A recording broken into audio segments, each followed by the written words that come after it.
വീടിനോട് ചേർന്ന് ഹാർഡ്വെയർ കട നടത്തുന്ന അച്ഛൻ സോഫയിൽ ക്ഷീണം കൊണ്ട് തലചായ്ച്ചൊന്ന് കിടന്നതാണ്. താടിയും മുടിയും അടക്കം ദേഹത്തെ രോമങ്ങളൊക്കെ നീക്കി ഒരുമ്പട്ടെത്തിയ പ്രിയപ്പെട്ട പുത്രൻ ഉന്നം നോക്കി ആഞ്ഞു വെട്ടിയത് കഴുത്തിനാണ്. ചോര ചീറ്റിയ പ്രാണൻ വാരിപ്പിടിച്ചോടിയ വെള്ളറടയിലെ 70-കാരൻ വയോധികനെ പേ പിടിച്ചെത്തിയ മകൻ അടുക്കളയിലിട്ട് വെട്ടിക്കൂട്ടി തീർത്തതാണ്.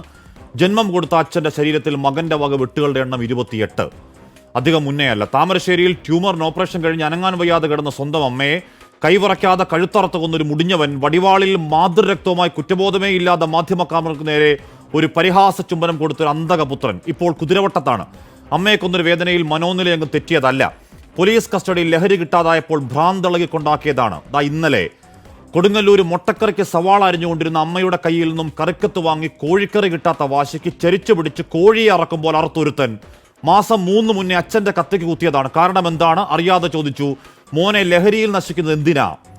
ചേന്നമംഗലത്ത് 2 പെൺമക്കളുടെ മുന്നിലിട്ട് അമ്മയടക്കം കൂട്ടക്കൊല നടത്തിയ ഋതുജയനടക്കം ഈ വർഷം തുടങ്ങുന്ന രാത്രി തേക്കുംകാട് മൈതാനത്തിട്ടൊരു 30 വയസ്സുകാരനെ മൊട്ടേന്ന് വിരിയാത്ത 2 പിള്ളേര് കുത്തിമലർത്തിയ വാർത്ത തൊട്ടിങ്ങോട്ട് ഈ പോയ 1.5 മാസത്തെ മാത്രം കാര്യം പറഞ്ഞാൽ ഒരു 4-4.5 മണിക്കൂർ നിർത്താതെ പറയാവുന്ന ചോരയാറാട്ടാണ് ഈ പ്രബുദ്ധ കേരളം. നമ്മൾ അഹങ്കരിച്ചൊരു നാട് മുടിഞ്ഞു നാറാണക്കല്ലെടുക്കുന്ന ദൃഷ്ടാന്തങ്ങളാണ്. അല്ലാതെ ന്യൂസ് ഡെസ്കിലേക്ക് മണിക്കൂർ കണക്കിന് വരുന്ന കേവലം ക്രൈം വാർത്തകളല്ല.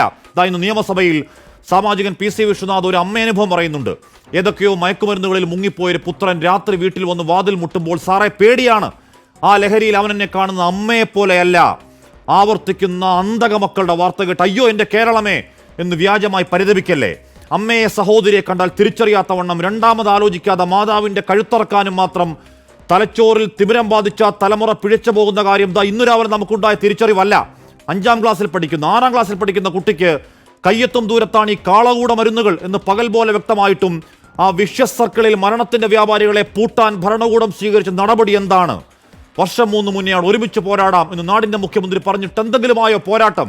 ബോധവൽക്കരണം, വിമുക്തി എന്നൊക്കെ പറഞ്ഞ് കാലഹരണപ്പെട്ട ആയുധങ്ങളും പിടിച്ചാണ് ആ പോരാട്ടമെങ്കിൽ കാത്തിരിക്കണം. എപ്പോൾ വേണമെങ്കിലും പള്ളക്ക് കയറാവുന്ന ഒരു കത്തി തലയിൽ കൈവച്ച് ഇനിയും കാണാം ബോധം നഷ്ടപ്പെട്ട് പേയിളകിയവരുടെ ബ്രൂട്ടൽ നരഹത്യകൾ. കൗമാരമെത്തും മുന്നേ അടിപ്പെട്ട് ദ്രവിച്ചില്ലാതാകുന്ന ഇളം പ്രായത്തിന്റെ കൂട്ടക്കുഴിമാടങ്ങൾ എന്തെങ്കിലുമൊക്കെ കെൽപ്പോടെ ചെയ്യണം സർക്കാർ. എന്നിട്ടാകാം ഇലപ്പുള്ളിയിൽ വെള്ളമൂറ്റി ലഹരിയുണ്ടാക്കാൻ കള്ളുകച്ചവടക്കാരന് പരവതാനി. പ്രിയ പ്രേക്ഷകർക്ക് എൻകൗണ്ടർ പ്രൈമിലേക്ക് സ്വാഗതം.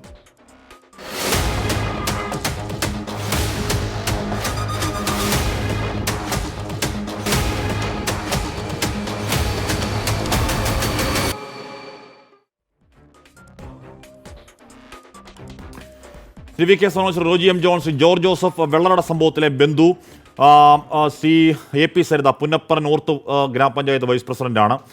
ആദ്യം ഞാൻ ആ ബന്ധുവിലേക്ക് പോകുന്നു. ബന്ധുവിൻ്റെ പേര് ഷൈൻ എന്നാണ്.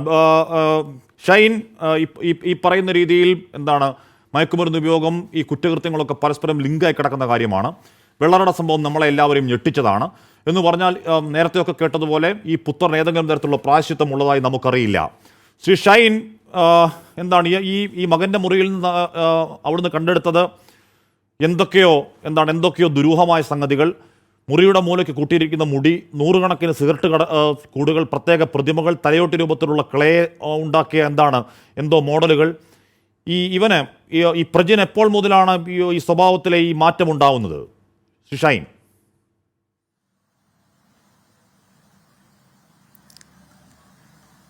ഈ പ്രജിൻ ഞങ്ങളുടെ കുടുംബത്തിലെ ഞങ്ങൾക്ക് ഏറ്റവും വേണ്ടപ്പെട്ട വാത്സല്യപൂർവം അവനെ വളർത്തിയ ഒരു മകനാണ്. 95-ൽ ഈ പ്രജിൻ്റെ മൂത്ത ജ്യേഷ്ഠൻ 9ാമത്തെ വയസ്സിൽ ഹാർട്ടിൻ്റെ രോഗം വന്ന് മരണപ്പെട്ടു. അതിനുശേഷം ലഭിച്ച മകനാണ് ഈ മകൻ. അമ്മയും ആ പിതാവും വാത്സല്യത്തോടെയാണ് ഇവനെ വളർത്തിയത്. അവനിൽ ഞങ്ങൾ ബന്ധുക്കളോ മറ്റു നാട്ടുകാരോ സുഹൃത്തുക്കളോ ആരും തന്നെ മോശമായ രീതിയിൽ അവൻ്റെ പ്രവർത്തനം ഞങ്ങൾ കണ്ടിട്ടില്ല. എന്നാൽ അവൻ ആരോടും വലുതായിട്ട് സംസാരിക്കുകയോ അങ്ങനെ വലിയ സൗഹൃദം പങ്കുവയ്ക്കുന്ന ഒരുവനായിരുന്നില്ല. അവൻ്റെ വിദ്യാഭ്യാസം 1ാം ക്ലാസ് മുതൽ 7 വരെ വെള്ളറട സൗന്ദര്യ സ്കൂളിലും 8, 9 ക്ലാസ്സുകളിൽ കാട്ടാക്കട വിശ്വദീപ്തി സ്കൂളിലും 10ാം ക്ലാസ്സിൽ പെരുങ്കടവള ശ്രീധർമ്മശാസ്ത്ര സ്കൂളിലുമാണ് അവൻ പഠിച്ചത്. +1ഉം +2ഉം അവൻ പഠിച്ചത് തിരുവനന്തപുരം സെൻറ്റ് ജോസഫ് സ്കൂളിലാണ്, ജനറൽ ഹോസ്പിറ്റലിനടുത്തുള്ള സ്കൂളിൽ. അത് കഴിഞ്ഞ് അവൻ മരിയ എഞ്ചിനീയറിംഗ് കോളേജിൽ എഞ്ചിനീയറിംഗ് പഠനത്തിന് പോയി. പക്ഷെ 2 മാസം പൂർത്തീകരിച്ചില്ല. അത് അവൻ്റെ കുടുംബപരമായ ഒരു വിഷയം കാരണം അവൻ ആ പഠിത്തം നിർത്തി. അതിനുശേഷമാണ് അവൻ ചൈനയിൽ MBBS പഠനത്തിന് പോയത്. അപ്പോൾ ഈ MBBS പഠനത്തിന് പോകുന്നത് വരെ അവൻ ഈ കുടുംബത്തിനൊരു വാത്സല്യപുത്രൻ തന്നെയായിരുന്നു. MBBS പഠനം പൂർത്തീകരിച്ച് കോവിഡ് സമയത്ത് 2019 കോഴ്സ് കംപ്ലീറ്റ് ചെയ്താണ് അവൻ മടങ്ങി വരുന്നത്. പക്ഷേ ഇവിടെ വന്നു ചേരുമ്പോൾ അവൻ്റെ സ്വഭാവത്തിന് ചെറിയ മാറ്റങ്ങൾ ഉണ്ടായിട്ടുണ്ടായിരുന്നു. മാത്രമല്ല, കോഴ്സ് സർട്ടിഫിക്കറ്റ് അവന് സമയത്തിന് ലഭിച്ചില്ല. അത് ലഭിക്കാത്തത് യൂണിവേഴ്സിറ്റി ഫീസ് അവൻ അടയ്ക്കാത്തത് കാരണമാണ് ഈ കോഴ്സ് സർട്ടിഫിക്കറ്റ് ലഭിക്കാത്തത് എന്നാണ് അവൻ്റെ മാതാപിതാക്കൾ പറഞ്ഞത്. ഞാനിത് പറയുമ്പോഴും അവൻ്റെ ആ സ്വഭാവ രീതിയെക്കുറിച്ച്, അവന് ഉണ്ടായിട്ടുള്ള മോശമായ വശങ്ങളെക്കുറിച്ചൊന്നും തന്നെ പുറം ലോകം അറിഞ്ഞിരുന്നില്ല. അവൻ്റെ പാവപ്പെട്ട ഈ മാതാപിതാക്കൾ അവൻ്റെ സ്വഭാവത്തെക്കുറിച്ച് അല്ല ശ്രീ ഷൈൻ, ഇവിടെ ഈ അച്ഛനെ ഒരു ഇപ്പൊ എന്ന് പറഞ്ഞാൽ വളരെ ബോധപൂർവം തയ്യാറെടുത്ത് എന്തുകൊണ്ടോ ഈ പറയുന്ന താടിമുടി നീട്ടി വളർത്തിയ ഈ പ്രജിൻ ശരീരത്തിലെ രോമങ്ങളൊക്കെ നീക്കി അവിടെ വന്ന് അച്ഛനെ വെട്ടി. ഒരു വെട്ടിന് അച്ഛൻ മരിച്ച അടുക്കളയിലേക്ക് ഓടി. അവിടെ ഇട്ട് മൊത്തത്തിൽ വെട്ടി. 28 വെട്ടാണ്. ആദ്യ വെട്ടിന് അച്ഛൻ കൊല്ലപ്പെട്ടിരുന്നുവെങ്കിൽ അവൻ അമ്മയും കൊല്ലേണ്ടവനാണ് എന്നുറപ്പാണ്. കാര്യം അച്ഛനെയോട് അമ്മയോട് ദേഷ്യം ഉണ്ടാകുന്ന സഹോദരോട് പറഞ്ഞ കാര്യം പറയുന്നുണ്ടല്ലോ. ഇവൻ്റെ റൂമിൽ നിന്ന് കണ്ടെടുത്ത ദൃശ്യങ്ങൾ പ്രേക്ഷകർ നേരത്തെ കാണുന്നുണ്ടായിരുന്നു. എന്താണ് കളിമണ്ണിലുണ്ടാക്കിയ തലയൊട്ടിയും എന്തോ മറ്റ് ചില പ്രതിമകൾ, എന്തോ പ്രത്യേകതരമുള്ള ആയുധങ്ങൾ. ഈ പ്രജിൻ പോയി പെട്ടത് എന്തിലാണ് എന്നതിനെക്കുറിച്ച് എന്തെങ്കിലും സൂചനയുണ്ടോ?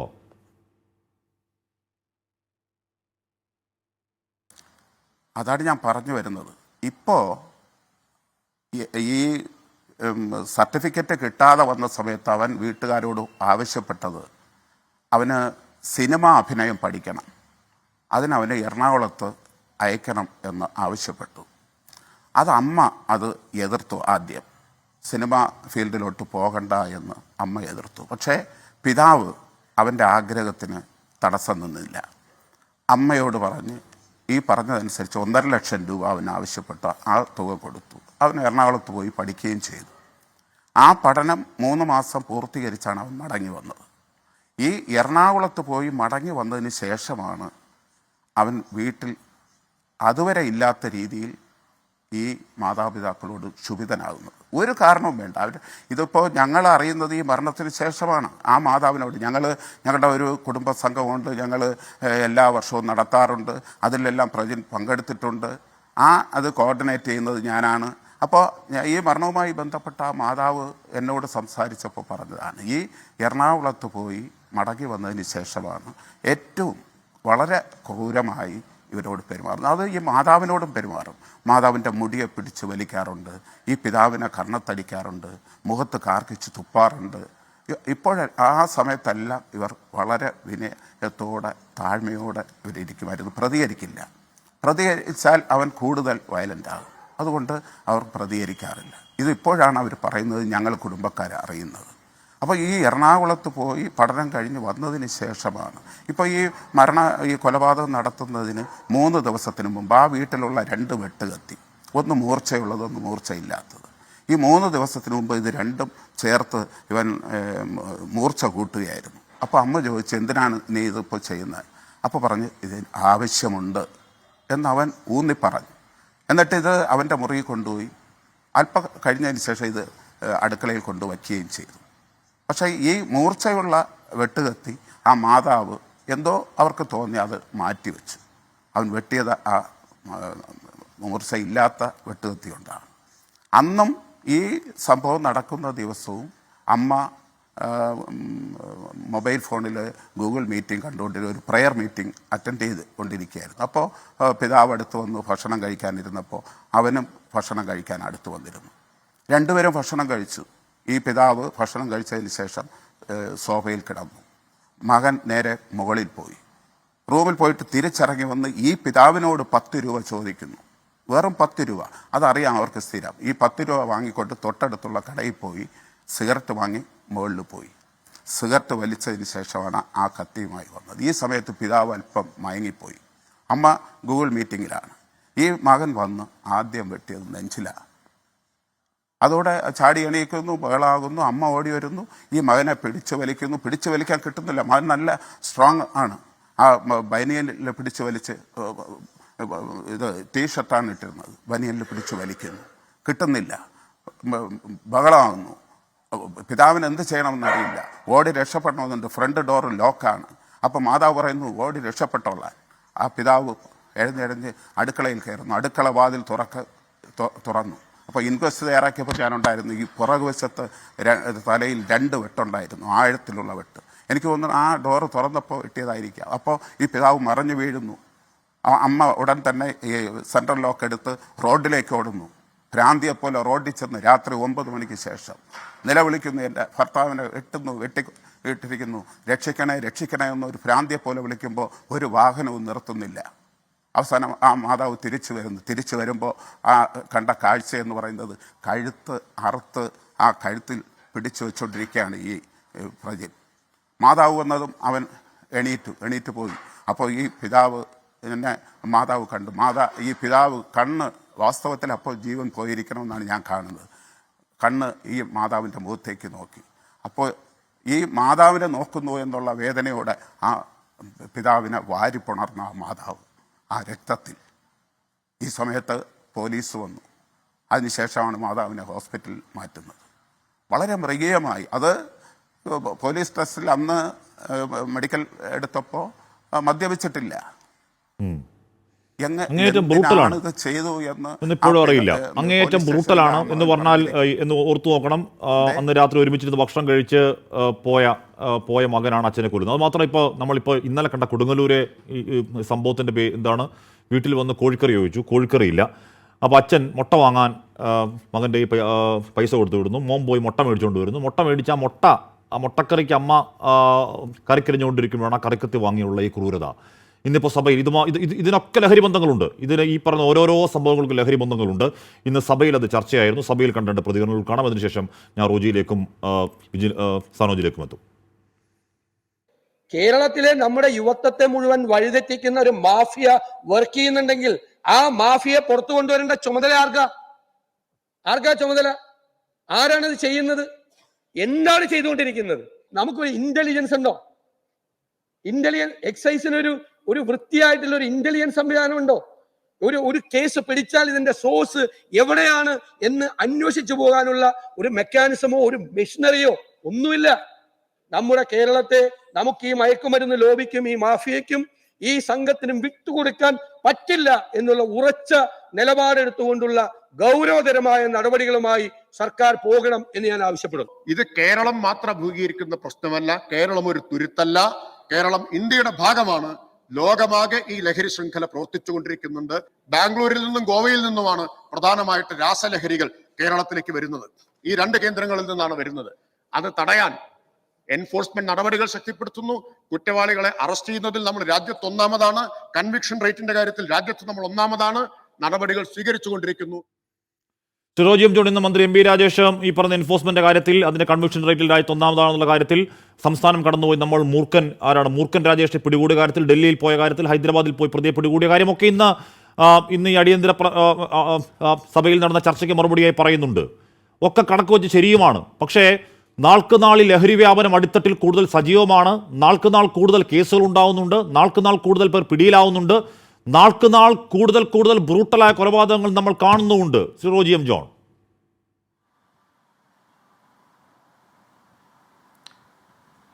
ഹാഷ്മി പറഞ്ഞത് 100% ശരിയാണ്. ഓരോ വർഷവും കണക്കുകൾ പരിശോധിക്കുമ്പോൾ കേരളത്തിൽ ലഹരിയുമായി ബന്ധപ്പെട്ടുകൊണ്ട് പ്രത്യേകിച്ച് നർക്കോട്ടിക് കേസുകൾ വർദ്ധിച്ചു വരുന്നതും അറസ്റ്റ് ചെയ്യപ്പെടുന്ന ആളുകളുടെ എണ്ണം ക്രമാതീതമായി വർദ്ധിച്ചു വരുന്ന കാഴ്ചയുമാണ് കാണുന്നത്. ഏതാണ്ട് 2016 6000-ഓളം ആളുകളാണ് NTPS കേസിൽ അറസ്റ്റ് ചെയ്തത് എങ്കിൽ അത് 2024 ആയപ്പോഴേക്കും കൂടെ ഏകദേശം 27,000 30,000-നോട് അടുത്ത ആളുകൾ NTPS കേസുകളിൽ അറസ്റ്റ് ചെയ്യപ്പെടുന്ന കാഴ്ച കാണുന്നു. എന്ന് പറഞ്ഞാൽ കേരളത്തിൽ എത്രയധികമായിട്ട് ലഹരിയുടെ വ്യാപനം വർദ്ധിച്ചു വരുന്നു എന്നുള്ളത് നമുക്ക് കാണാൻ സാധിക്കും. നമ്മൾ ലൂസിഫർ സിനിമയിൽ മോഹൻലാൽ പറയുന്നുണ്ട്. അതായത് സ്പോർട്സ് അക്കാഡമികളിലും സിനിമാ സെറ്റുകളിലുമൊക്കെ രഹസ്യമായി കൈമാറുന്ന ലഹരി നാളുകളിൽ കേരളത്തിൽ പരസ്യമായി കച്ചവടം ചെയ്യപ്പെടും എന്ന് അദ്ദേഹം ആ സിനിമയിൽ ഒരു ഡയലോഗാണെങ്കിലും ഇന്നത് അക്ഷരാർത്ഥത്തിൽ കേരളത്തിൽ പരസ്യമായി ലഹരി കച്ചവടം നടത്തുന്ന ഒരു രീതിയിലേക്ക് ഒരു നാടായി കേരളം മാറിയിരിക്കുന്നു എന്നുള്ള കാഴ്ചയാണ് നമ്മളിവിടെ കാണുന്നത്. അതായത് ഒരു തലമുറയുടെ മസ്തിഷ്കത്തെ കാർന്നു തിന്നുന്ന ഒരു വൈറസായിട്ട് ലഹരി മാറുകയാണ്. ഇപ്പോൾ താമരശ്ശേരിയിലെ കേസായാലും കൊടുങ്ങല്ലൂരിലെ ആയാലും ചേന്നമംഗലത്തെ ആയാലും കോട്ടയത്തുണ്ടായ കേസുകളായാലും ഇപ്പോൾ ഇവിടെ നേരത്തെ അല്പം മുമ്പ് ഇവിടെ ഒരു കേസ് വിവരിക്കുകയുണ്ടായി. നമുക്ക് കേട്ടിരിക്കാൻ സാധിക്കാത്ത തരത്തിലുള്ള കേസുകളാണ് വന്നുകൊണ്ടിരിക്കുന്നത്. നമ്മളിവിടെ കാണേണ്ടുന്ന ഒരു കാഴ്ച, ഒരു കാലത്ത് ലഹരി എന്ന് പറയുന്നത് മനുഷ്യൻ്റെ മനസ്സിനെ അല്ലെങ്കിൽ മനോനിലയെയൊക്കെ ബാധിക്കുന്ന ഒരു വിഷയമായിട്ടാണ് നമ്മൾ കണ്ടിരുന്നത് എങ്കിൽ ഇന്ന് അത് അക്രമങ്ങളുടെ, അതായത് ക്രൈമിൻ്റെ ഒരു മെയിൻ സോഴ്സായി, ഒരു മെയിൻ കാരണമായിട്ട് മാറുന്നു. വലിയ തോതിലുള്ള കേട്ടുകേൾവിയില്ലാത്ത കുറ്റകൃത്യങ്ങൾ, അക്രമങ്ങളിലേക്ക് ഈ ലഹരി നയിക്കുന്നു എന്നുള്ളതാണ് നമുക്ക് കാണാൻ സാധിക്കുന്നത്.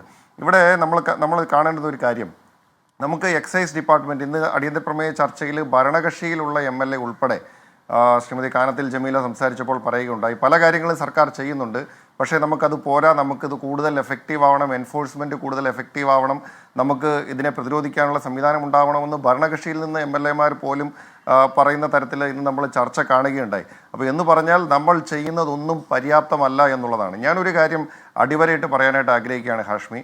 ഇത് രാഷ്ട്രീയമായിട്ടോ ഏത് രീതിയിൽ വേണമെങ്കിലും കാണാം. ഞാൻ പറയും, കഴിഞ്ഞ കുറേ വർഷങ്ങളായി കേരളത്തിൽ ഉണ്ടായിക്കൊണ്ടിരിക്കുന്ന ലഹരിയുടെ വ്യാപനം, ഇത് തടയുന്നതിന് വേണ്ടിയിട്ടുള്ള സംഘടിതമായിട്ടുള്ള സർവ്വസന്നാഹവും ഉപയോഗിച്ചുകൊണ്ടിട്ടുള്ള ഒരു പ്രവർത്തനം നമുക്ക് നമ്മുടെ നാട്ടിലുണ്ടോ എന്നുള്ള സംശയം ഞങ്ങളുടെയൊക്കെ മനസ്സിലുണ്ട്. കാരണം പലപ്പോഴും കാണുന്ന കാര്യം എന്താണെന്നറിയോ, എക്സൈസ് ഓഫീസുമൊക്കെ ആയിട്ട് ബന്ധപ്പെടുമ്പോൾ നമ്മൾ കാണുന്നത് എക്സൈസ് കേസുകളിൽ പോലീസുകാർക്കായാലും എക്സൈസ് ഉദ്യോഗസ്ഥർക്കായാലും പല പ്രതികളെയും പിടിക്കാനും അവർക്കെതിരെ കൃത്യമായ നടപടികൾ സ്വീകരിക്കാനും ഭയപ്പാടാണ്. കഴിഞ്ഞ ദിവസം നമ്മൾ കാണുകയുണ്ടായി, ഒരു പോലീസുകാരനെ തന്നെ ഒരു പ്രതി ചവിട്ടിക്കൊല്ലുന്ന കാഴ്ച നമ്മൾ കാണാനിടയായി. എന്ന് വെച്ചാൽ ഒരു പോലീസുകാരൻ അല്ലെങ്കിൽ ഒരു എക്സൈസ് ഉദ്യോഗസ്ഥൻ ഒരു ലഹരി മാഫിയ അതിൻ്റെ പിന്നിലുള്ള ആളുകളുടെ പിന്നാലെ ഇറങ്ങിക്കഴിഞ്ഞാൽ അവന് തന്നെ ജീവന് ഭീഷണിയാകുമോ എന്ന് തോന്നുന്ന തരത്തിലേക്ക് കേരളത്തിൽ കാര്യങ്ങൾ എത്തിയിരിക്കുകയാണ്. ഇത് പ്രതിരോധിക്കണമെങ്കിൽ സർക്കാർ സർവ്വസന്നാഹവും ഉപയോഗിച്ചുകൊണ്ട് ഇതിനെ അടിച്ചമർത്താൻ, ഇതിനെ ഉന്മൂലനം ചെയ്യാനായിട്ടുള്ള നിശ്ചയദാർഢ്യത്തോടു കൂടി പ്രവർത്തിച്ചെങ്കിൽ മാത്രമേ അത് സാധിക്കുകയുള്ളൂ. ഇപ്പോൾ സർക്കാർ അത് ചെയ്യാത്തത് കൊണ്ട് തന്നെയാണ് ഇത്രയധികമായിട്ട് ലഹരി മാഫിയയുടെ അഴിഞ്ഞാട്ടം ഉണ്ടായിക്കൊണ്ടിരിക്കുന്നത്. ഇനി ഞാൻ പറയുന്നു, ഇത് മാർക്ക് ചെയ്ത് വെച്ചോളൂ, നാളുകളിൽ ഈ സ്ഥിതി തുടർന്നു പോയാൽ നാളെ ഒരു സർക്കാർ വിചാരിച്ചാൽ പോലും കൺട്രോൾ ചെയ്യാൻ സാധിക്കാത്ത തരത്തിലേക്ക് ഈ ലഹരി മാഫിയ കേരളത്തിൽ വളരും. ഇന്ന് ഏതാണ്ട് അതിനടുത്തെത്തി നിൽക്കുന്ന ഒരു സാഹചര്യമാണ് കേരളത്തിലുള്ളത് എന്ന് പറയാതിരിക്കാൻ തരമില്ല. അപ്പോൾ ഇവിടെ നമ്മൾ സാഹചര്യങ്ങൾ പരിശോധിക്കുമെന്നുണ്ടല്ലോ, എക്സൈസ് ഡിപ്പാർട്ട്മെൻറ്റിലൊക്കെ സ്റ്റാഫിൻ്റെയൊക്കെ സ്ട്രെങ്ത് പരിശോധിച്ചാൽ കേരളത്തിലെ എക്സൈസ് ഡിപ്പാർട്ട്മെൻറ്റിന് മൊത്തമുള്ളത് ഏതാണ്ട് 5000-നും 6000-നും ഇടയ്ക്ക് മാത്രമുള്ള ഒരു സ്ട്രെങ്താണ്. ഇത്രയും ലഹരിയുടെ വ്യാപനം നടക്കുമ്പോൾ ഈ 5000-നും 6000-നും ഇടയ്ക്ക് സ്ട്രെങ്ത് ഉള്ള ഒരു ഫോഴ്സിനെ വെച്ചുകൊണ്ട് ആധുനികമായിട്ടുള്ള യാതൊരു സംവിധാനങ്ങളും ഇല്ലാതെ പ്രവർത്തിക്കുന്ന ഒരു കാഴ്ചയാണ് നമ്മൾ കാണുന്നത്. നമ്മൾ പല എക്സൈസ്, ഇപ്പം ഞാൻ അങ്കമാലി നമ്മൾ റേഞ്ചിൽ നമ്മൾ അന്വേഷിച്ചാൽ നമുക്ക് മനസ്സിലാകുന്ന കാര്യമുണ്ട്. എന്താണ് അവിടെ അവരുടെ കയ്യിലുള്ളത്? ആകെ ഒരു വണ്ടിയും പിന്നെ ഒരു ലാത്തിയും പിന്നെ ആകെ ഒരു ഗണ്ണും മാത്രമാണുള്ളത്. ഇന്ന് ലഹരിയുടെ വ്യാപനം നടക്കുന്ന അല്ലെങ്കിൽ കച്ചവടമൊക്കെ നടക്കുന്നത് പലതും ഡാർക്ക് വെബിലാണ്. ഓൺലൈൻ കൂട്ടായ്മകളുണ്ട്, അല്ലെങ്കിൽ സമൂഹ മാധ്യമങ്ങളിൽ പ്രത്യേക കോഡുകൾ ഉപയോഗിച്ചുകൊണ്ട് ഇതിൻ്റെ കച്ചവടം നടത്തുന്ന, ഇതിൻ്റെ ട്രേഡിംഗ് നടത്തുന്ന സംഘങ്ങൾ പ്രവർത്തിക്കുന്നുണ്ട്. ഇതിനെയൊക്കെ പ്രതിരോധിക്കുവാനായിട്ടുള്ള എന്ത് സംവിധാനങ്ങളാണ് നമ്മുടെ ഡിപ്പാർട്ട്മെൻറ്റിൻ്റെ ഭാഗത്തുള്ളത് അല്ലെങ്കിൽ സേനയുടെ ഭാഗത്തുള്ളത് എന്ന് നമ്മൾ ആലോചിച്ച് കഴിഞ്ഞാൽ പ്രത്യേകിച്ച് ഒരു സംവിധാനവും ഇല്ല എന്ന് നമുക്ക് മനസ്സിലാക്കാൻ സാധിക്കും. സിവിൽ എക്സൈസ് ഓഫീസർമാർ, അതുപോലെ പ്രിവെൻറ്റീവ് ഓഫീസർമാർ പല സ്റ്റേഷനുകളിലും അന്വേഷിച്ച് കഴിഞ്ഞാൽ, പല റേഞ്ചുകളിലും അന്വേഷിച്ച് കഴിഞ്ഞാൽ എല്ലാം ഒഴിഞ്ഞു കിടക്കുകയാണ്. ഓരോ എക്സൈസ് ഓഫീസുകളും പ്രവർത്തിക്കുന്നത് പരിമിതമായിട്ടുള്ള സ്റ്റാഫ് സംവിധാനത്തിൽ, പരിമിതമായിട്ടുള്ള സാങ്കേതിക സഹായത്തിൽ, സാങ്കേതിക സംവിധാനങ്ങളിൽ ഒക്കെ പ്രവർത്തിക്കുന്ന കാഴ്ചയാണ് നമ്മൾ കാണുന്നത്. ഈ നില മുന്നോട്ട് പോയി കഴിഞ്ഞാൽ നമ്മളിപ്പോൾ കണ്ടതുപോലുള്ള അല്ലെങ്കിൽ ഇപ്പോൾ കേട്ടതുപോലുള്ള കേസുകൾ കേരളത്തിൽ എല്ലാ മാത്രമല്ല ഇപ്പൊ തന്നെ ആയിട്ടുണ്ടെന്ന് ഇപ്പൊ തന്നെ ആ പരുവത്തിലേക്ക് എല്ലാ ദിവസവും എന്നോണം ഇത്തരം വാർത്തകൾ വരുന്നുണ്ടല്ലോ. ശരി, ഞാൻ എത്താം റോജി. ശ്രീ വി കെ സോണജ്, ഇവിടെ ഡിവൈഎഫ്ഐയുടെ ജാഗ്രതാ പരേഡ് വരാനിരിക്കുന്നു.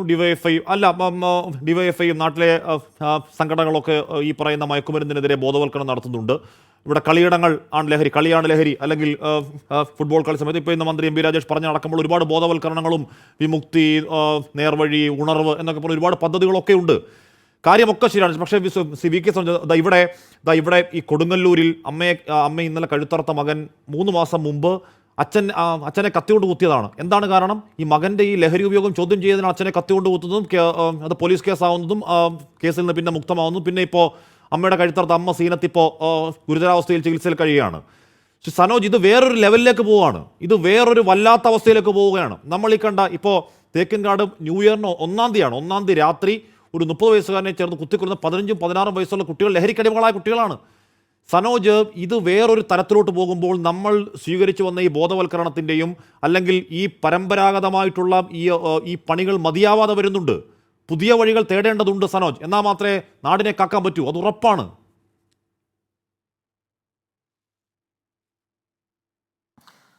തീർച്ചയായിട്ടും ഈ ലഹരി മാഫിയ സംഘങ്ങളുടെ വ്യാപനത്തിനെതിരായിട്ട്, ഇതിൻ്റെ ഉപഭോഗത്തിനെതിരായിട്ട് അതിശക്തമായിട്ടുള്ള ഇടപെടൽ നമുക്ക് നടത്തേണ്ടതുണ്ട്.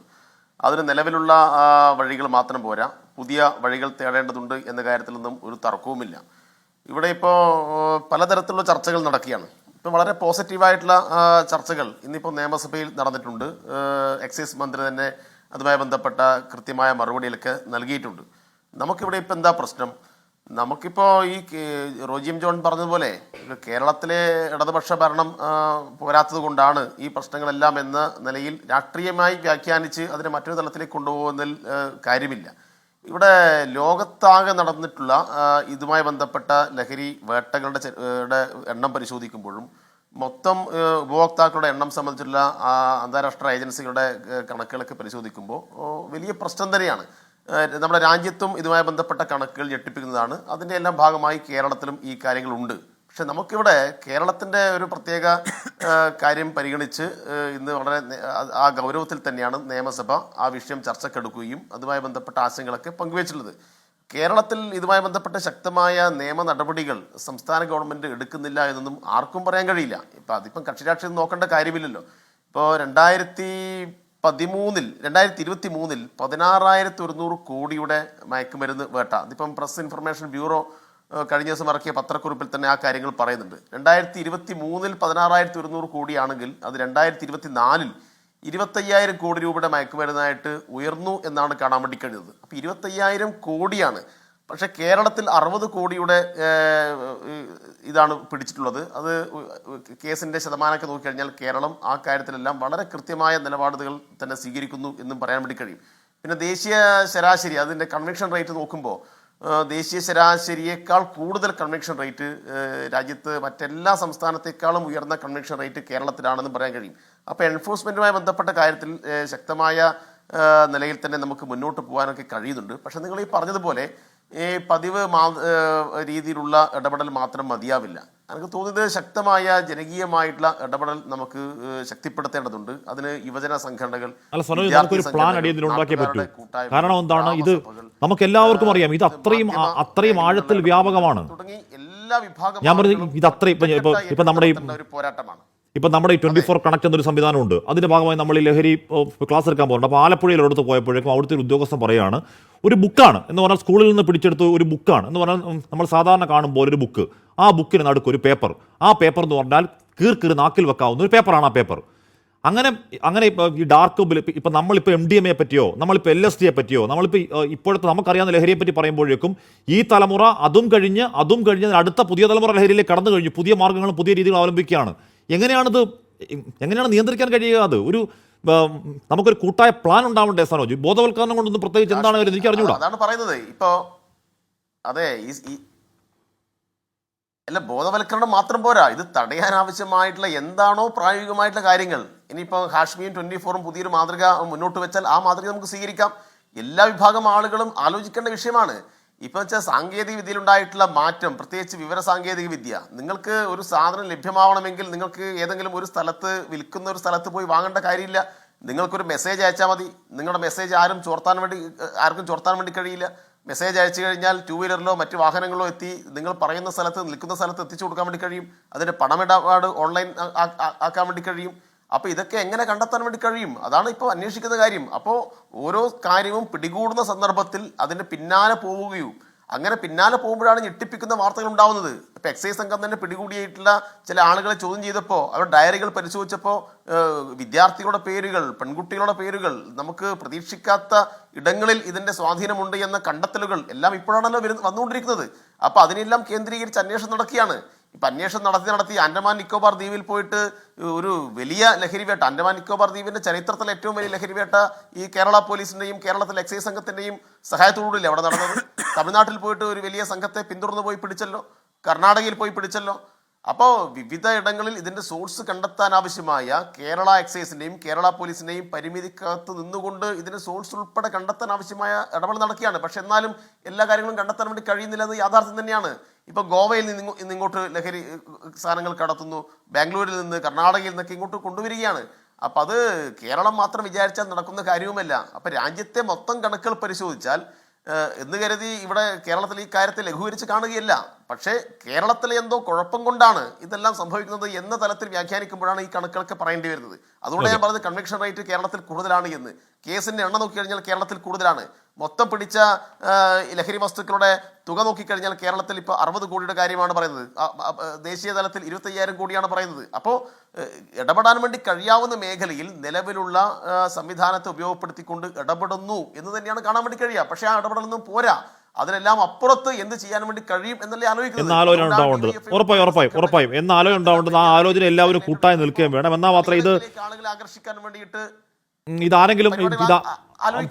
ഇതാരെങ്കിലും ഒറ്റയ്ക്ക് വിചാരിച്ച് നടക്കുന്ന കാര്യവുമല്ല. ഇത് കൂട്ടായ എല്ലാവരും വീടും നാടും സ്കൂളും അധ്യാപകരും പൗരാവലിയും വിദ്യാർത്ഥി സംഘടനകളും യുവജന സംഘടനകളും ഒക്കെ ചേർന്നുകൊണ്ടുള്ള ഒരു പ്ലാൻ ആവിഷ്കരിച്ചാൽ മാത്രമേ നാടിനെ കാക്കാൻ പറ്റൂ. ഒരു കാര്യം ഉറപ്പാണ്. ശ്രീ ജോർജ് ജോസഫ്, ഇവിടെ ഒരു അമ്മയെ കൊന്ന ഒരു പുത്രൻ, അമ്മയെ കൊല്ലുമ്പോൾ ഇയാൾക്കൊരു തരിമ്പിന് കുറ്റബോധമില്ല. അത് കഴിഞ്ഞ് പോലീസ് കൊണ്ടുപോകുമ്പോൾ തരിമ്പിന് കുറ്റബോധമില്ല. പോലീസ് കൊണ്ടുപോകുമ്പോഴേക്കും മാധ്യമങ്ങളുടെ ക്യാമറയ്ക്ക് നോക്കി കോക്കറി കാണിക്കുകയാണ് ഇവൻ. എന്നിട്ട് ഇപ്പോൾ അവനെ കുതിരോട്ടത്തേക്ക് മാറ്റി. അതിന് കാരണം ഏതെങ്കിലും ഒരു കുറ്റബോധം കൊണ്ടല്ല, ഉപയോഗിച്ചുകൊണ്ടിരുന്ന ലഹരി കിട്ടാതായപ്പോഴേക്കും ഈ പറയുന്ന വിത്ഡ്രോവൽ സിംറ്റം ഉണ്ടല്ലോ, അതുണ്ടായപ്പോഴേക്കും കുതിരോട്ടത്തേക്ക് മാറ്റി. അങ്ങനെ എത്ര സംഭവം, ഇപ്പോൾ ഈ ജനുവരി 1 മുതൽ മാത്രം എടുത്താൽ ഒരു ഡസൻ സംഭവങ്ങൾ എടുത്താൽ ഒട്ടുമിക്ക എല്ലാത്തിലും ലഹരിയുടെ സ്വാധീനം ആഴത്തിലുണ്ട്. ഇപ്പോൾ ഇന്നലെ ഈ താമരശ്ശേരിയിൽ അമ്മയുടെ കഴുത്തറുത്ത മകൻ പ്രധാന പ്രശ്നം എന്താണ്? ലഹരി ഉപയോഗം വീട്ടിൽ ചോദ്യം ചെയ്യുന്നു, പൈസ വെച്ചിട്ട് വീട്ടിൽ കൊടുക്കുന്നില്ല. അതാണ് ആത്യന്തികമായ കാരണം. ജോർജ് ജോസഫ്, ഇതിനൊരു പരിഹാരമുണ്ടോ?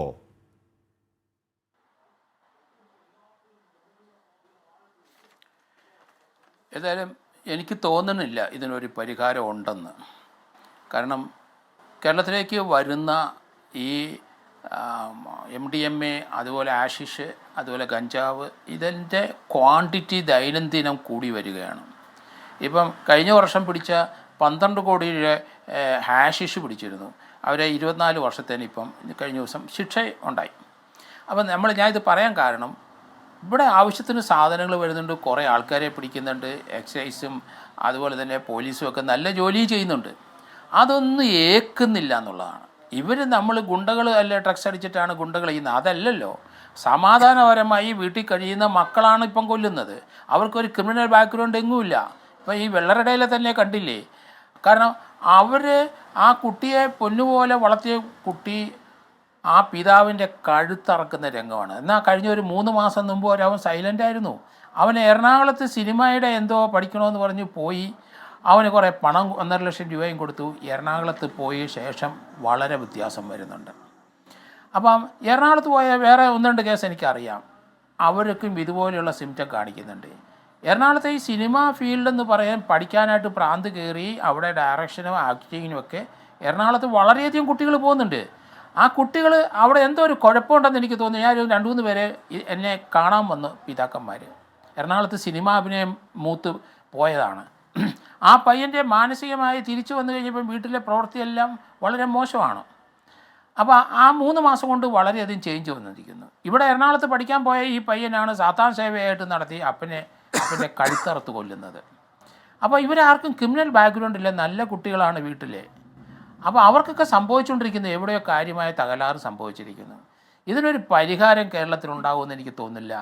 ആ ഗവൺമെൻറ് ലെവലിലും പോലീസിൻ്റെ ലെവലിലും എക്സൈസിൻ്റെ ലെവലിലും എടുക്കുന്ന അതിൻ്റെ ഡിഫൻസീവ് മെക്കാനിസം ഒന്നും ചിലവാകുന്നില്ല. അതുകൊണ്ട് എന്തെങ്കിലുമൊക്കെ പ്രയോജനം ഉണ്ടാവുമായിരിക്കാം. പക്ഷേ നമ്മൾ പൊതുവെ കണ്ടു കഴിയുമ്പം അടുത്ത ഒരു 2 മാസം കൊണ്ട് ഈ വയലൻസ് സ്വന്തം അമ്മയും അപ്പനെയും വെട്ടിക്കൊല്ലുന്നതാണ്. മക്കളാണ് വെട്ടിക്കൊല്ലുന്നത്. എന്നിട്ട് അതിനൊരു ദുഃഖവുമില്ല, ഒരു പ്രയാസവും ഇല്ല. അവരിങ്ങനെ ഒരു ഭ്രാന്തനെ പോലെ ചെയ്യുന്നത്. ഇപ്പം തന്നെ ആ വെള്ളറടയിലെ ടിപ്പിക്കൽ കേസാണ്. അപ്പം നമുക്കറിയാം കേടലിൻ്റെ കേസ് അറിയാം. തിരുവനന്തപുരത്ത് സ്വന്തം അപ്പനെയും അമ്മയും സഹോദരിയെയും അമ്മായിയെയും കൊന്നവനെ. അപ്പോൾ അത് ഡ്രഗ്സാണ്. അപ്പം ഡ്രഗ്സിൻ്റെ പ്രവൃത്തി എന്താണെന്ന് നമുക്ക് കുറേ 4-5 വർഷമായിട്ട് അത് കേരളം മുഴുവൻ വ്യാപിച്ച് വീട്ടുകാരെ തന്നെ കൊന്നൊടുക്കുന്നതാണ് കാണുന്നത്. അതുപോലെ ചൈനയിലെ ഈ പയ്യൻ പോയെന്ന് പറഞ്ഞു. ഞാൻ അതിന് മുമ്പ് വേറെ 3-4 പേരുടെ കേസ് എനിക്കറിയാം. ചൈനയിൽ പോയിട്ട് കംപ്ലീറ്റ് ചെയ്യാതെ വന്നവരെല്ലാവരും ഡ്രഗ്സിന് അടിമയാവുന്നുണ്ട്. അതുപോലെ ഇവിടുന്ന് മലേഷ്യയിൽ പോയ ഒരാളെ, ഒരു 19 വയസ്സുകാരി പെണ്ണിനെ ഡ്രഗ്സ് കടത്തിയതിന് അവിടെ തൂക്കിക്കൊന്നു. ഇപ്പോൾ 2024 തൂക്കിക്കൊന്നിട്ടുണ്ട്, കഴിഞ്ഞ ജൂലൈയിൽ. അപ്പം മലയാളികളെ നമ്മൾ ഇന്ത്യയുടെ മൊത്തം കാര്യങ്ങൾ പറയുമ്പോൾ ഇവിടെ എന്തോ കാര്യമായ തകരാറ് ഇവിടുത്തെ മാനസികാവസ്ഥയ്ക്ക് ഉണ്ടായി കഴിഞ്ഞിരിക്കുന്നു. അതിൽ നിന്നൊരു മോചനം ഉണ്ടാകുന്ന പേടിയാണ് ഇപ്പം നമുക്ക്. എല്ലാ വീടുകളിലും ഇതുപോലെയുള്ള കുട്ടികളുണ്ട്. ജോർജ് ജോസഫ്, ഇന്നലെ ഞാൻ ഡ്യൂട്ടി കഴിഞ്ഞ് ഓഫീസിൽ നിന്ന് വീട്ടിലേക്ക് പോകുന്ന വഴി ഒരു ബൈക്കാരെ മുന്നിൽ നിന്ന് മാറുന്നില്ല. എത്രയായിട്ട് റോഡ് നല്ല ക്ലിയറാണ്, ബൈക്കാർ 2 പേരുണ്ട്, മുന്നിൽ നിന്ന് മാറുന്നില്ല. ഞാൻ ജസ്റ്റ് ഓൺ അടിച്ചപ്പോഴേക്കും അശ്ലീലാംഗി കാണിക്കുക. നമുക്ക് പേടിയാവുകയാണ്. ഒന്നുകൂടെ ഓൺ അടിച്ചു കഴിഞ്ഞാൽ ഇവൻ നിർത്തി വന്ന് ഇറങ്ങി വന്ന് കുത്തത്തില്ലെന്ന് ആർക്കറിയാം?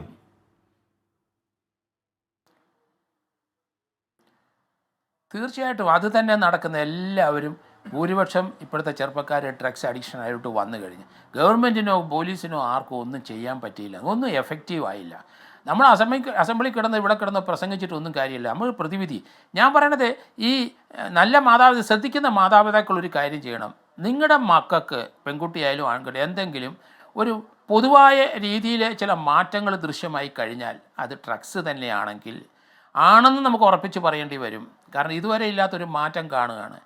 ഞാൻ ഈ പോലീസിൻ്റെ അടുത്തും അല്ല ഗവൺമെൻറ്റിൽ കഴിഞ്ഞ ദിവസം എനിക്കൊന്ന് 24 തന്നെയാണോ പറഞ്ഞത്, നമുക്കെല്ലാ താലൂക്ക് ഓഫീസുകൾ ഇതുപോലെയുള്ള കുട്ടികൾ അവിടെ ഒരു ട്രീറ്റ്മെൻറ്റിന് സൗകര്യം ചെയ്ത് കൊടുക്കണം. മാതാപിതാക്കൾ വിഷമിക്കരുത്, പോലീസിലൊന്നും പോകരുത്, കേസെടുക്കരുത്. നേരെ താലൂക്ക് ഓഫീസിൽ പോയി അവിടുത്തെ ഡോക്ടേഴ്സിനെ കണ്ടിട്ട് അവിടെ അഡ്മിറ്റ് ചെയ്യണമെന്നാണ് ഞാൻ പറയണത്. കാരണം ഇങ്ങനെയുള്ള കുട്ടികൾ നല്ല കുട്ടികളായിരിക്കും, പഠിക്കുന്ന കുട്ടികളായിരിക്കും. സ്വഭാവത്തിന് വ്യത്യാസം വന്നാൽ തീർച്ചയായിട്ടും പോലീസ് സഹായത്തോടുകൂടി ആ പയ്യനെ കൊണ്ടുപോയി അവിടെ അഡ്മിറ്റ് ആക്കണമെന്നാണ് ഞാൻ പറയുന്നത്. അതിന് പോലീസ് ആക്ടിനകത്ത് ഒരു വകുപ്പ് ഒന്ന് ചേർത്താൽ മതി. ഡ്രഗ് അഡിക്റ്റഡ് ആയ കുട്ടികളായാലും ശരി, ജീവനക്കാരായാലും ശരി, ഗവൺമെൻറ് ജീവനക്കാരായാലും ശരി, അവരെ 30 ദിവസം മുതൽ 90 ദിവസമോ അല്ലെങ്കിൽ 120 ദിവസമോ ഡീറ്റെയിൻ ചെയ്യാനുള്ള ഒരു നടപടി അത് ലീഗലായിട്ട് ചെയ്യണം. അല്ലാതെ നമുക്കിതിനകത്ത് പ്രതിവിധി, ഞാൻ കഴിഞ്ഞ ദിവസം അത് പറഞ്ഞ് വീണ്ടും റിപ്പീറ്റ് ചെയ്യുകയാണ്, നമുക്ക് വേറെ ഒരു ഇങ്ങനെയുള്ള കുട്ടികളെ നമുക്ക് രക്ഷപ്പെടുത്തിക്കൊണ്ട് വരാം. വീട്ടിൽ കൊലപാതകം ഒഴിവാക്കാൻ കഴിയും. അതുകൊണ്ടാണ് ഞാനത് പറയുന്നത്. എല്ലാ താലൂക്ക് ഓഫീസിലും 3-4 മുറി ഇതിനു വേണ്ടി സജ്ജീകരിച്ച് നമുക്ക് വേറെ ചിലവൊന്നും വരില്ല. അവിടെ ഈ സൈക്കോളജിസ്റ്റും സൈക്കാട്രിസ്റ്റും ഉണ്ടാകണം. അവരൊക്കെ ട്രീറ്റ്മെൻറ്റ് കൊടുക്കണം, കൗൺസിലിംഗ് കൊടുക്കണം, ഫുഡ് കൊടുക്കണം. കാരണം അങ്ങനെ അഡ്മിറ്റ് ചെയ്യാനായിട്ട് ഒരു ലീഗൽ പ്രൊവിഷൻ, ചിലപ്പോൾ അവന്മാർ തന്നെ നമുക്കെതിരായിട്ട് കേസ് പോകും. അതുകൊണ്ടാണ് പോലീസ് ആക്ടിനകത്ത് കൃത്യമായ ഒരു പ്രൊവിഷൻ. ഡ്രഗ് അഡിക്റ്റഡ് ആണെന്ന് സംശയം തോന്നുന്നവരെ, അല്ലെ അങ്ങനെയുള്ള പെരുമാറ്റം വീട്ടിലും നാട്ടിലും ഉണ്ടാക്കുന്ന, അല്ലെ സ്കൂളിലും കോളേജിലും ഉണ്ടാക്കുന്ന കുട്ടികളെ ഒരു മാനദണ്ഡം നോക്കരുത്, പോലീസിന് റിപ്പോർട്ട് ചെയ്യുക. പോലീസ് അവരെ 3 മാസത്തേന് 90 ദിവസത്തിന് നിയമപരമായി താലൂക്ക് ഓഫീസുകൾ മുറിയിൽ ഡീറ്റെയിൻ ചെയ്ത് നല്ല ഭക്ഷണവും കൊടുത്തേ. കാരണം കൊലപാതകം നമുക്ക് പകുതിയും ഒഴിവാക്കാൻ പറ്റുമെന്നാണ് ഞാൻ പറഞ്ഞത്. അത് ശ്രദ്ധിക്കുന്നവർ തീർച്ചയായിട്ടും. അതല്ലാതെ ഞാൻ നോക്കിയിട്ട് ഒരു പോംവഴിയും കാണാനില്ല. കാരണം നമുക്കിതിനകത്ത് എന്ത് ചെയ്യാനൊക്കും?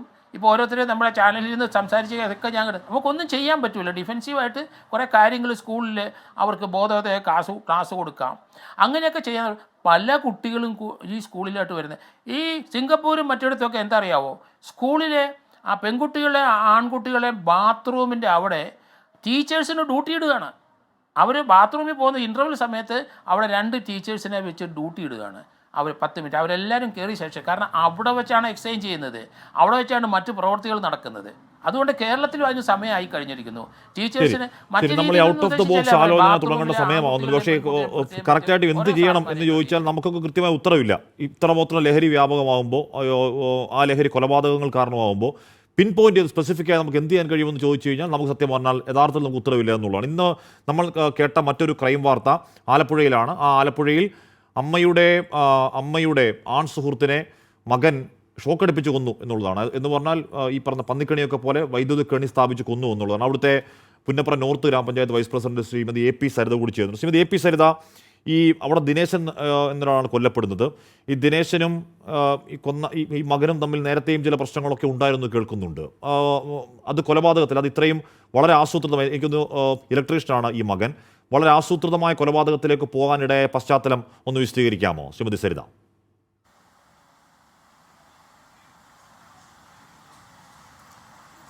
തീർച്ചയായും ഈ ഒരു കൊലപാതകവുമായി ബന്ധപ്പെട്ട് ആദ്യം കൊലപാതകം എന്നൊരു സ്റ്റേജ് അല്ലായിരുന്നു.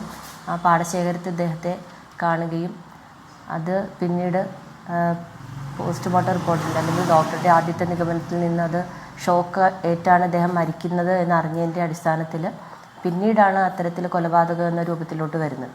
എന്നാൽ ആ ഒരു പാടശേഖര ഭാഗത്ത് ഒരു പോസ്റ്റോ ലൈനോ ഷോക്ക് അടിക്കുന്ന തരത്തിലുള്ള ഒരു സംവിധാനങ്ങളും ഇല്ല.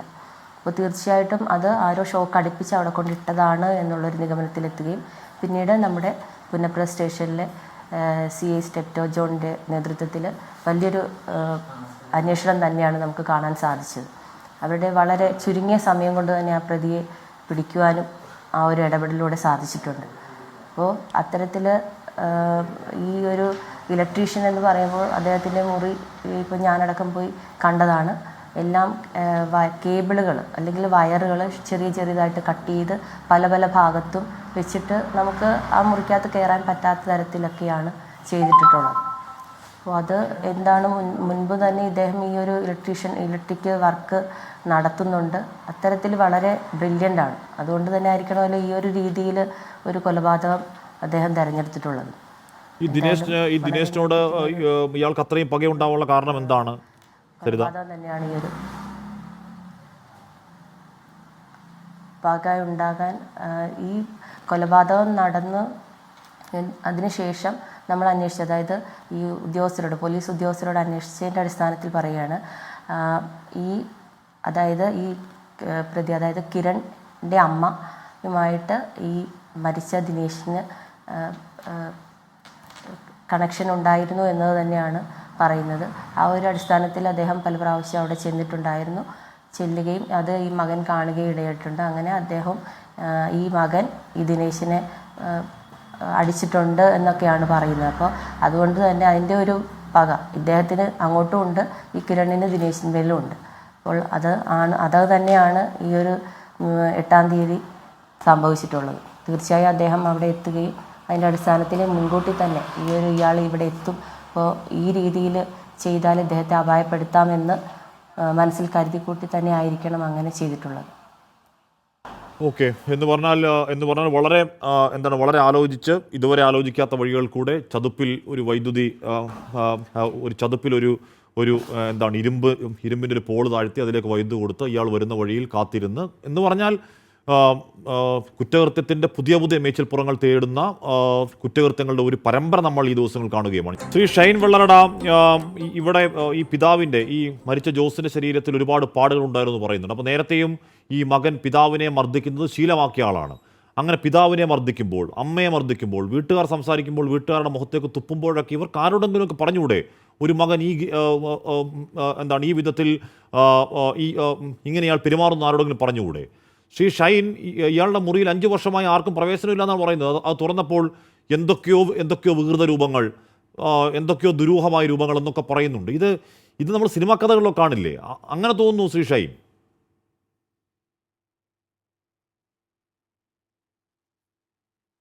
തീർച്ചയായിട്ടും അത് ഈ മുറിക്കകത്ത് ആർക്കും പ്രവേശനമില്ലായിരുന്നു. ഇവൻ 2019 ചൈനയിൽ നിന്ന് പഠനം കഴിഞ്ഞ് വന്നതിന് ശേഷം ഈ മുറിക്കകത്താണ് അവൻ്റെ വിശ്രമം.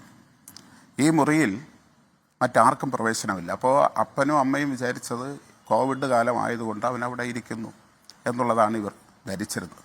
പക്ഷെ നേരത്തെ ഇവിടെ സൂചിപ്പിച്ചതുപോലെ ഇവർ അഭിമാനം, അവരുടെ കുടുംബത്തിൻ്റെ അഭിമാനം, അത് പുറം ലോകം അറിയരുതെന്ന് അവർ തെറ്റായി ചിന്തിച്ചതാണ് ഇതിനെല്ലാം കാരണം. ഒരുപക്ഷെ ഇവൻ്റെ ഈ സ്വഭാവം കുടുംബത്തിലെ ഞങ്ങളെ ആരെങ്കിലുമോ ജനപ്രതിനിധികളെയോ പോലീസ് ഉദ്യോഗസ്ഥരെ അറിയിച്ചിരുന്നിരുന്നുവെങ്കിൽ ഇന്ന് ഈ മരണം സംഭവിക്കില്ലായിരുന്നു എന്നാണ് ഞാൻ കാണുന്നത്. ഈ മുറിക്കകത്ത് ഈ മരണം നടന്നതിന് ശേഷമാണ് പോലീസ് വന്ന് തുറന്നപ്പോഴാണ് ഞങ്ങൾക്കതിനകത്ത് കയറാൻ കഴിഞ്ഞത്. ഇവിടെ പറഞ്ഞതുപോലെ തന്നെ അതിനകത്ത് കയറുമ്പോൾ ഒരു ഭീകര അന്തരീക്ഷമാണ്. അവിടെ ബെഡൊന്നുമില്ല, കട്ടിലൊന്നും ഇട്ടിട്ടില്ല. ഇവൻ അവിടെയല്ല കിടക്കുന്നത്. ഈ മുറിയിൽ നിന്ന് അടുത്ത മുറിയിലാണ് വന്ന് കിടക്കുന്നത്. ആ മുറിയിൽ വേറെ മറ്റ് കുഴപ്പമൊന്നുമില്ല. ഈ മുറിക്കകത്ത് കമ്പ്യൂട്ടറുണ്ട്, എല്ലാ ഈ ആയുധങ്ങൾ, ചൈനയിൽ നിന്ന് ഇവൻ വാങ്ങിക്കൊണ്ടുവന്ന കത്തി, വടിവാൾ പോലുള്ള ഒരു സാധനം, അതിലാണ് ഈ വാവലിൻ്റെ തലയുടെ രൂപത്തിലുള്ള പിടി വച്ചിരിക്കുന്നത്. കളിമണ്ണ് കൊണ്ടുള്ള ചന്ദനം, ഇരുമ്പ് കമ്പി വളച്ച് ഉള്ള രൂപങ്ങൾ, പലവിധമായ പുസ്തകങ്ങൾ. എന്നിട്ട് ഇവൻ ഈ ചെറിയ പേപ്പറുകൾ, ചെറിയ പടം, അതിലൊന്ന് ഒരു തല വെട്ടി കഴുത്തിൽ ഇങ്ങനെ മാല പോലെ തൂക്കിയിരിക്കുന്ന ഒരു ചിത്രം അവൻ വരച്ചു വച്ചിട്ടുണ്ട്. ഇങ്ങനെ പല തരത്തിലുള്ള, അതൊരു സിനിമയ്ക്ക് എഴുതിയ ഒരു സ്ക്രിപ്റ്റ് പോലെയാണ് ചെറിയ ഷോർട്ടായിട്ട് എഴുതി വച്ചിട്ടുള്ളത്. ആ മുടി അത് അവൻ ചെയ്തിരിക്കുന്നത് ബാത്റൂമിൽ ഒരു മൂലയ്ക്കാണ്. അത് ഒരു ദിവസം വടിച്ചിറക്കിയ മുടിയാണെന്ന് തോന്നുന്നില്ല. കാര്യം അത്രയ്ക്ക് ഉണ്ട്, കൂട്ടി വച്ചിട്ടുണ്ട്. ഇവൻ ഈ കൊല ചെയ്യുന്നതിന് 2 ദിവസത്തിന് മുമ്പാണ് ഈ മുടിയെല്ലാം അടിച്ചിറക്കി ഇരിക്കുന്നത്. അങ്ങനെയാണ് അമ്മ പറഞ്ഞത്. ഇത് ചെയ്തതിന് ശേഷം പോലീസ് സ്റ്റേഷനിൽ ഇവൻ പോകുമ്പോൾ നിക്കർ മാത്രമേ ഉള്ളൂ. അവൻ ഇട്ടിരുന്ന ബനിയൻ അമ്മ പിടിച്ച് വലിച്ച് കീറിയത് കാരണം അത് കയ്യിലെടുത്ത് ചുറ്റിയിട്ട് ഷർട്ടൊന്നും ഇടാതെ വാഹനം എടുത്ത് സ്റ്റേഷനിൽ നേരെ ചെന്ന് ഹാജരായി. ഞങ്ങൾക്ക് പേടിയാണ്, ഇപ്പം പേടിയാണ്. കാര്യം ഇനി ആ വീട്ടിൽ അമ്മ മാത്രമേ ഉള്ളൂ. അവന് ഇപ്പോൾ ഞങ്ങൾക്കറിയില്ല, ഇപ്പോൾ ജയിലിലാണ്, എന്താണ് അവൻ്റെ ഇപ്പോഴത്തെ സാഹചര്യം അറിയില്ല. എന്തായാലും അന്ന് അവന് ഒരു കുറ്റബോധവുമില്ല. അവൻ ചെയ്തത് അവന് 100% ശരിയെന്നുള്ള ഭാവമാണ് അവൻ്റെ ഭാവം. ഞങ്ങളെ സംബന്ധിച്ച്, ഈ കുടുംബത്തെ സംബന്ധിച്ച് വളരെ ഭയമാണ്. അവൻ മടങ്ങി വന്നാൽ ഒരുപക്ഷെ അവൻ്റെ മാതാവിനെയും ഈ സഹോദരിയെയും, ചിലപ്പോൾ സഹോദരിയോടും അവന് പിണക്കമുണ്ട്. പിണക്കമെന്ന് പറയുന്നത് ഈ ദേഷ്യപ്പെടൽ. സഹോദരി ഇപ്പോൾ ജനുവരിയിൽ ചെന്നൈയിലെ ഭർത്താവിൻ്റെ അടുത്ത് നിന്നിട്ടാണ് ഇപ്പോൾ വന്നപ്പോൾ സഹോദരിയോട് ദേഷ്യമാണ്. എന്താണ് കാരണം ആർക്കും അറിഞ്ഞുകൂടാ. പേടിച്ചാണ് ഇപ്പോൾ ആ വീട്ടുകാർ. എന്താണ് കാരണം എന്ന് ആർക്കും അറിഞ്ഞുകൂടാ. അടുത്തിന് എന്ത് ചെയ്യണമെന്ന് പോലും അറിയില്ല. കാര്യം ഇപ്പോൾ അവൻ്റെ അമ്മ പറഞ്ഞത്, അവൻ്റെ പപ്പ എന്തെങ്കിലും സംസാരിച്ചാൽ, അത് എന്തെങ്കിലും പറയുകയാണെങ്കിൽ നേരെ അതിൻ്റെ ഓപ്പോസിറ്റായിട്ടാണ് അവൻ ചിന്തിക്കുന്നത്. വെറുതെ ഇപ്പോൾ ഈ കത്തി, ഞാൻ പറഞ്ഞല്ലോ നേരത്തെ, കത്തി രാഗിയ, അതിൻ്റെ അടുത്ത ദിവസം പിതാവും മാതാവും ഇരുന്ന് സംസാരിച്ചുകൊണ്ടിരിക്കുമ്പോൾ പെട്ടെന്ന് അപ്പൻ്റെ മുന്നിൽ 2 കൈയും ചുരുട്ടി നിന്ന് ഇടിക്കാനുള്ള ഭാവം. അപ്പോൾ അമ്മ കയറിക്കുറവ് വീഴുന്നു, തൊഴുതു, നീ ഒന്നും ചെയ്യരുത്. അവസാനം ഈ പാവമാണ്, അമ്മ പറഞ്ഞു, നീ ഇത് ചെയ്യുന്നത് പാവമാണ്, അപ്പനോട് ചെയ്യരുത് എന്ന് പറഞ്ഞപ്പോൾ ഈ മുഷ്ടി ചുരുട്ടി വന്നത് അതിൻ്റെ ബലം കുറച്ച് ദേഹത്തടിച്ചിട്ട് വീട്ടിനകത്ത് കയറിപ്പോയി. എന്താണെന്ന് അവർക്കും അറിയില്ല, മാതാവിനും അറിയില്ല. ഈ ദിവസം തന്നെ പിതാവ്, ഈ കൊല നടന്ന ദിവസം ഉച്ചയ്ക്ക് അമ്മ അപ്പനോട് പറഞ്ഞു അവനൊരു തണ്ണിമത്തങ്ങ വാങ്ങിച്ചു കൊടുക്കണം. അങ്ങനെ അപ്പം പോയി ഉച്ചയ്ക്ക് തണ്ണിമത്തങ്ങ വാങ്ങിക്കൊണ്ടുവന്നു, അടുക്കളയിൽ കൊണ്ടുവച്ചു.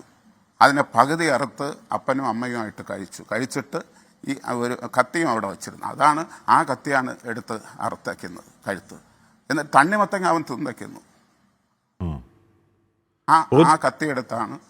റോജി എം ജോൺ, ഇതൊക്കെയാണ് എന്ന് പറഞ്ഞാൽ ഇത് മാത്രമല്ല, മറ്റേ ഇപ്പൊ എവിടെയാണ്, ഇപ്പൊ ഇന്നലെ കൊടുങ്ങല്ലൂരിൽ അമ്മയുടെ കഴുത്തറുത്ത ആ പുത്രൻ 3 മാസം മുമ്പാണ് അച്ഛനെ കുത്തിയത്.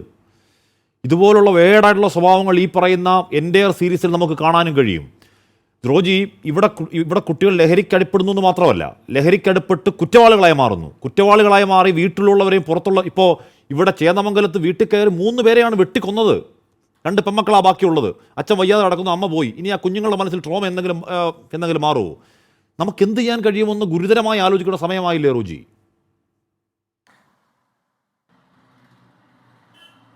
അഷ്മി, തീർച്ചയായിട്ടും ഇവിടെ ഒരു കാര്യം നമ്മൾ കാണേണ്ടുന്നത്, നമ്മൾ പഴയ കഞ്ചാവിൻ്റെ കാലമൊക്കെ പോയി. ഇപ്പോൾ കഞ്ചാവൊന്നും ആർക്കും വേണ്ട എന്ന് വേണമെങ്കിൽ തന്നെ പറയാം. ആ രീതിയിലേക്ക് സിന്തറ്റിക് ഡ്രഗുകൾ, MDMA, അതുപോലെ തന്നെ LSD, സ്റ്റാമ്പ്, അതുപോലെ നൂതനമായിട്ടുള്ള എന്താ പറയുന്ന രാസ പദാർത്ഥങ്ങളൊക്കെ ആയിട്ടുള്ള ലഹരി വന്നുകൊണ്ടിരിക്കുകയാണ്. നമ്മൾക്കിപ്പോഴും പഴയ കള്ളവാറ്റ് പിടിക്കാനും കഞ്ചാവ് പിടിക്കാനും ഉള്ള സംവിധാനമായിട്ട് തന്നെ നമ്മൾ നിൽക്കുകയാണ്. ഇവിടെ നമ്മൾക്ക് കാണുന്നത് എന്താ, ഇപ്പോൾ താങ്കൾ സൂചിപ്പിച്ചതുപോലെ 15നും 20നും ഇടയ്ക്ക് പ്രായമുള്ള വിദ്യാർത്ഥികളുടെ ഇടയിലൊക്കെയാണ്, അല്ലെങ്കിൽ വളരെ ചെറുപ്പക്കാരുടെ ഇടയിലേക്കാണ് ഇത് വ്യാപകമായിട്ട് കടന്നു വന്നുകൊണ്ടിരിക്കുന്നത്. നമ്മളിവിടെ ഇതിനെ സംബന്ധിച്ച് നമ്മൾ പലപ്പോഴും ചർച്ചകളൊക്കെ നടത്തുന്നു, പക്ഷേ ഫലപ്രദമായിട്ടുള്ള ആക്ഷൻസിലേക്ക് നമുക്ക് പോകാൻ സാധിക്കുന്നില്ല എന്നുള്ളത് പച്ചയായ ഒരു യാഥാർത്ഥ്യമാണ്. ഇവിടെ ഞാൻ നേരത്തെ സൂചിപ്പിച്ച ഒരു കാര്യമുണ്ടല്ലോ, നമുക്ക് ഇവിടെ ഈ 2022 ഞങ്ങൾ ഈ വിഷയം ഇതേ വിഷയം നിയമസഭയിൽ കൊണ്ടുവന്നതാണ്. അന്ന് മുഖ്യമന്ത്രി പറഞ്ഞു, നമ്മൾ പ്രതിപക്ഷം ഈ വിഷയം കൊണ്ടുവന്നതിനെ അദ്ദേഹം അഭിനന്ദിച്ചു. അദ്ദേഹം പറഞ്ഞു, നമുക്ക് ഒരുമിച്ച് നീങ്ങാം, നമുക്ക് ശക്തമായിട്ടുള്ള നടപടികൾ ഗൗരവത്തോടുകൂടി കാണണം, ശക്തമായ നടപടികളിലേക്ക് നമുക്ക് കടക്കണമെന്നൊക്കെ പറഞ്ഞു. പക്ഷേ 2022 നിന്നും 2025 എത്തിയപ്പോൾ എന്ത് മാറ്റമാണ് ഉണ്ടായിരിക്കുന്നത്? ഞാൻ നേരത്തെ സൂചിപ്പിച്ചതുപോലെ നമ്മൾ പഴയ സംവിധാനവുമായിട്ട് തന്നെ നിൽക്കുകയാണ്. നമുക്കിവിടെ ഇതിനെ സംബന്ധിച്ച് കൃത്യമായിട്ടുള്ള പഠനങ്ങൾ നടത്തണ്ടേ? മാറിയ സാഹചര്യത്തിൽ ഞാൻ നേരത്തെ സൂചിപ്പിച്ചതുപോലെ ആധുനികമായിട്ടുള്ള ഇതുപോലെ LSD പോലുള്ള ലഹരി പദാർത്ഥങ്ങൾ വ്യാപകമായിട്ട് വരുന്നു. അത് ഇവിടെ നമ്മൾ പറഞ്ഞതുപോലുള്ള വലിയ ക്രിമിനൽ സ്വഭാവത്തിലേക്ക് നമ്മുടെ ഒരു തലമുറ കടന്നു പോകുന്നു. ഇതിനെ എങ്ങനെ അഡ്രസ്സ് ചെയ്യാം, ഇതിനെ എങ്ങനെ പ്രതിരോധിക്കാമെന്നുള്ള എന്തെങ്കിലും ഒരു കൃത്യമായിട്ടുള്ള ഒരു പഠനം നടത്തി ആ പഠനത്തിൻ്റെ അടിസ്ഥാനത്തിൽ നമുക്ക് നടപടികളിലേക്ക് കടക്കാൻ സാധിക്കുമോ? നമുക്ക് 10 വർഷം മുമ്പുള്ള സംവിധാനം കൊണ്ട് തന്നെ നമ്മളിരിക്കുന്നു, കുറേ ആളുകളെ അറസ്റ്റ് ചെയ്തു എന്ന് പറയുന്നു, പക്ഷേ അതുകൊണ്ട് പ്രശ്നത്തെ നമുക്ക് അഡ്രസ്സ് ചെയ്യാൻ സാധിക്കുന്നില്ല. കാരണം പ്രശ്നം മാറിയിരിക്കുകയാണ്. നമ്മുടെ പരിഹാര മാർഗ്ഗങ്ങൾ നമ്മുടെ പഴയ പരിഹാര മാർഗ്ഗങ്ങൾ തന്നെയാണ്. ഇവിടെ നമ്മൾ പറയുന്നത് എന്താ ഇവിടെ നടക്കുന്നത്? എക്സൈസ് വകുപ്പിൻ്റെ ഭാഗത്തുനിന്ന് ക്യാമ്പയിൻ നടക്കുന്നു എന്ന് പറയുന്നു. വിമുക്തിയാണ് ഇവിടെ നടക്കുന്ന ഏറ്റവും വലിയ ക്യാമ്പയിൻ എന്ന് പറയുന്നത്. ഇതൊക്കെ പലപ്പോഴും നമ്മൾ കാണുമ്പോൾ എന്താ, ഇവർ കുറേ സ്ഥലത്ത് പരിപാടി നടത്തി, ഒരു പ്രസംഗം നടത്തി, ഒരു ക്ലാസ് എടുത്തു എന്ന് പറഞ്ഞ് ഫോട്ടോ എടുത്ത് റിപ്പോർട്ട് ചെയ്യുകയാണ്. ഇത്ര പരിപാടികൾ ഞങ്ങൾ നടത്തി എന്നുള്ള ഒരു റിപ്പോർട്ടിങ് മാത്രമാണ് നടക്കുന്നത്. ആദ്യമേ ചെയ്യേണ്ടത് എന്താണെന്നറിയാമോ? ആദ്യമേ ചെയ്യേണ്ടത് ഈ ക്യാമ്പയിൻ നടത്തുന്നത്, ലഹരിക്കെതിരായിട്ടുള്ള ക്യാമ്പയിൻ നടത്തുന്നത് എക്സൈസ് വകുപ്പാണ്. ആദ്യമേ തന്നെ അത് അവസാനിപ്പിക്കണം. നമ്മൾ ഒരു സിനിമയിൽ പറയുന്ന പോലെ ഇത് എന്തൊരു പ്രഹസനമാണ്. ഇത് ഈ മദ്യം കൊടുക്കുന്നതും ഒരു ഡിപ്പാർട്ട്മെൻറ്റ് തന്നെയാണ്, ഇത് കൊടുക്കരുതെന്ന് പറയുന്നതും ഈ ക്യാമ്പയിൻ നടത്തുന്നതും അതേ ഡിപ്പാർട്ട്മെൻറ്റ് തന്നെയാണ്. ആദ്യമേ ചെയ്യേണ്ടത് ഈ ക്യാമ്പയിൻ എന്നുള്ള പരിപാടി മറ്റേതെങ്കിലും ഡിപ്പാർട്ട്മെൻറ്റുകൾ, സാമൂഹ്യ നീതി വകുപ്പോ അല്ലെങ്കിൽ യുവജനക്ഷേമ വകുപ്പ്, കായിക വകുപ്പ്, വിദ്യാഭ്യാസ വകുപ്പ്, ഇങ്ങനെയുള്ള വകുപ്പുകളെയൊക്കെ ഏൽപ്പിച്ചുകൊണ്ട് കുറെ കൂടി എഫക്റ്റീവായിട്ട് ഈ ക്യാമ്പയിൻ നടത്താൻ സാധിക്കണം.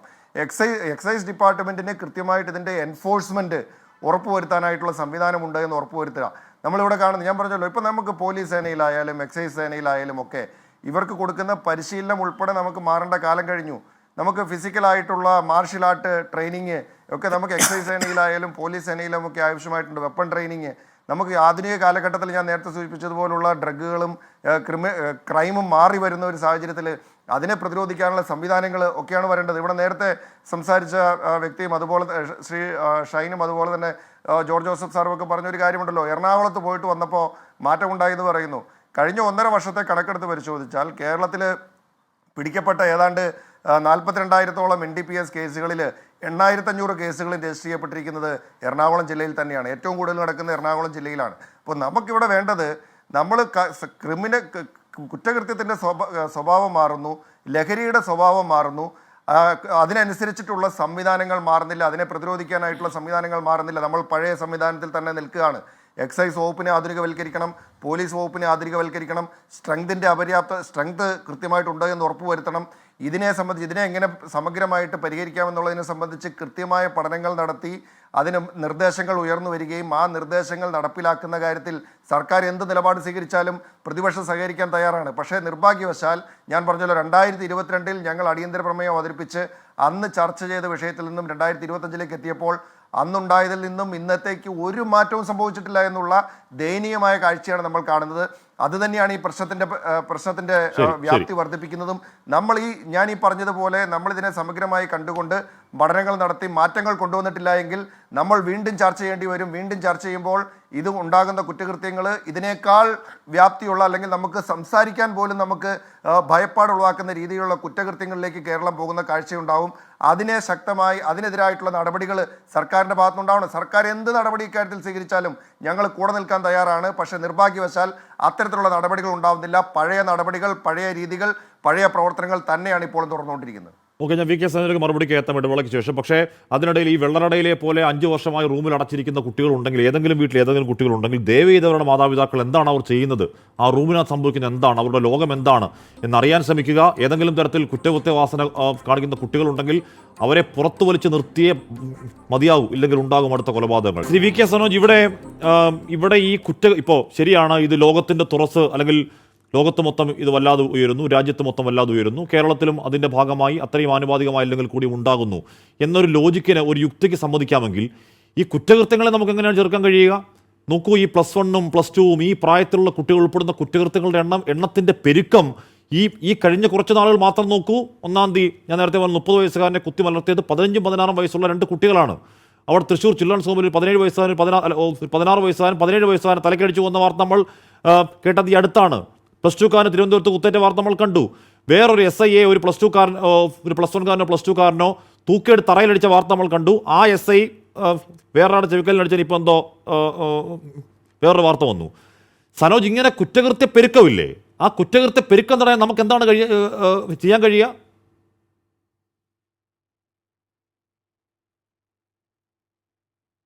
കുറ്റകൃത്യങ്ങളുടെ പെരുക്കം തടയാൻ ആവശ്യമായ നിലപാടുകൾ സർക്കാർ സ്വീകരിക്കുന്നു.